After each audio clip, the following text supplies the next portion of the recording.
వాటిల్లుతున్నాయి, రాజు వస్తున్నాడు. నిద్రపోతున్న చర్చి మేల్కో, సమయం లేదు. ప్రవచనం నెరవేరెను, గడియారం ముగిసేను. మన పాపపు బంధాలు తెంచుకో, పవిత్రతలో నిలబడు. సింహాసనంపై సింహం వస్తున్నాడు, న్యాయాధిపతిగా వస్తున్నాడు.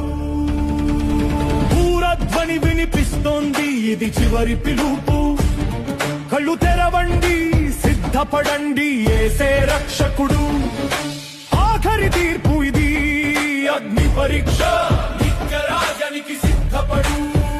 చనిపోయిన వారు లేస్తారు, మనం ఆయనతో ఎత్తబడతాం.